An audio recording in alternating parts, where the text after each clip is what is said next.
మీరు నిర్బంధించి ఎట్లా videos private videos తిప్పించి మీరు మమ్మల్ని అంతగా చిత్రహింసలకు గురి చేశారు. మీ కూటమి ప్రభుత్వానికి సుగాలి ప్రీతి కేసులో మీరు ఎలాంటి తప్పులు చేయకుంటే ఎందుకు మీరు అంత భయపడుతున్నారో చెప్పండి. ఒకవేళ నిజంగా మీకు అలాంటి భయం ఏమి లేకుంటే మాకు వీల్చైర్ యాత్రకు పర్మిషన్ ఇవ్వండి. మీకు జరగబోయే నష్టం ఏంటి? నాకు జరిగిన అన్యాయం ఏ సుగాలి ప్రీతి ఇంకొకరి ఇంట్లో సుగాలి ప్రీతి లాంటి అమ్మాయిలకు జరగకూడదనే నా ఈ ఉద్దేశంతో చేస్తున్న ఈ వీల్చైర్ యాత్ర మీ ప్రభుత్వానికి ఏమి అడ్డం చెప్పండి. ఏమి ఆటంకపరుస్తున్నారని మీరు నా స్వేచ్ఛను మీరు కాల రాస్తున్నారు చెప్పండి.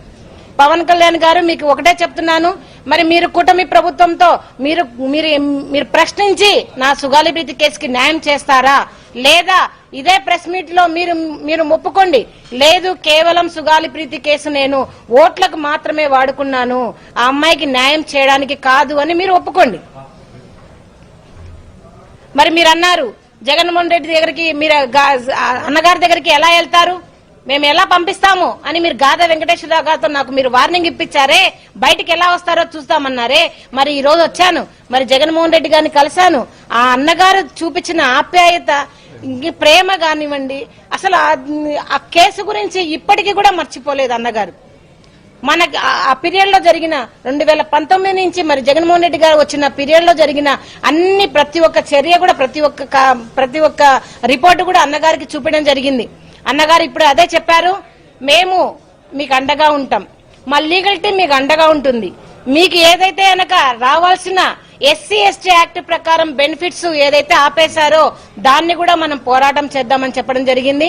మరి అదే విధంగా సిబిఐ కూడా ఎందుకు తీసుకోదు, ఈ సిడిఎఫ్డి ఏదైతే కనుక జగన్మోహన్ రెడ్డి గారి పీరియడ్ లో వచ్చిన ఈ ఇన్వెస్టిగేషన్ సిటీలో వచ్చిన ఈ సిడిఎఫ్డి రిపోర్ట్ ను ఎందుకు మీరు లోపల బయట పెట్టడం లేదు అని ఈ ప్రభుత్వాన్ని ప్రశ్నించడం జరుగుతా ఉంది. మరి జగన్మోహన్ రెడ్డి గారు మరి మాట ఇచ్చారు, అమ్మ ఖచ్చితంగా మాట ఇస్తున్నాం, అందరిలాగా కాదు, ముఖ్యంగా పవన్ కళ్యాణ్ గారి లాగా మాట ఇచ్చి మర్చిపోయే ప్రసక్తే లేదు, మీకు ఖచ్చితంగా న్యాయం జరుగుతుందని మరి నాకు అన్నగారు భరోసా ఇవ్వడం జరిగింది. మరి అదే విధంగా నిజంగా నేను ఎన్నో రోజుల నుంచి కూడా నేను మరి అన్నగారిని జగన్మోహన్ రెడ్డి గారిని కలవడానికి మరి ట్రై చేస్తా ఉంటే మరి పేర్ని నాని గారు నిజంగా దగ్గరుండి ఒక ఇంటి మనిషిలాగా మమ్మల్ని ఎంతో ఆదరించి మరి పేర్ని నాని గారు మరి జగన్మోహన్ రెడ్డి గారి దగ్గర తీసుకొచ్చడం జరిగింది. మరి అందరికీ కూడా ఈ రోజు నిజంగా మీ మీడియా ముఖానికైతే మీడియా మొత్తం మిత్రులకు మరి పేర్ని నాని గారికి జగన్మోహన్ రెడ్డి గారికి నా చేతులెత్తి నమస్కరించి నేను ధన్యవాదాలు తెలుపుకుంటున్నాను.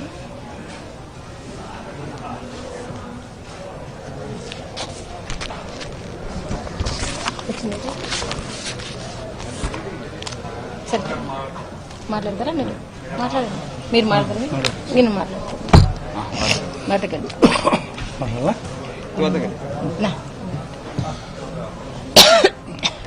పురోగతి లేదు అన్నా, ఎటువంటి పురోగతి లేదు అని మళ్ళీ మేము విజయవాడలోకి వెళ్లి అన్నగారిని పవన్ కళ్యాణ్ గారిని కలవడం జరిగింది. పవన్ కళ్యాణ్ గారు చెప్పారు, ఇంకా మేము ఈ కేసులో చేసేది ఏమీ లేదమ్మా, అప్పుడే అన్ని కేసులో తారుమారైపోయాయి, డిఎన్ఏలు కూడా మారిపోయాయి, రిపోర్ట్స్ అన్ని మారిపోయాయి, ఇప్పుడు నేను పోయి రిపోర్ట్స్ ని కలెక్ట్ చేయలేను కదా అని ఒక ప్రెస్ మీట్ లో చెప్పడం జరిగింది అన్నగారు. మరి అదే రిపోర్ట్స్ మేము 2019లో మీరు ఓడిపోయినప్పుడు చూపించిన రిపోర్ట్సే కదన్నా ఇప్పుడు కూడా ఉండేది.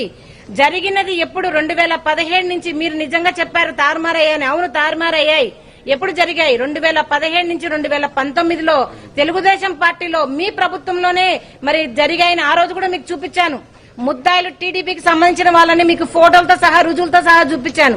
అమ్మా అవేం కాదమ్మా నేను చేస్తా అని మాట ఇచ్చిన మీరు మరి సుగాలి ప్రీతి కేసు ప్రతి ఒక్క ప్రస్తావనలో మీరు ప్రస్తావించి మీరు గద్దె ఎక్కిన తర్వాత డిప్యూటీ సీఎం గారు అయిన తర్వాత కనీసం సుగాలి ప్రీతి కేసు ఏం చేశారన్నా అని మేము అడుగుతున్నాం.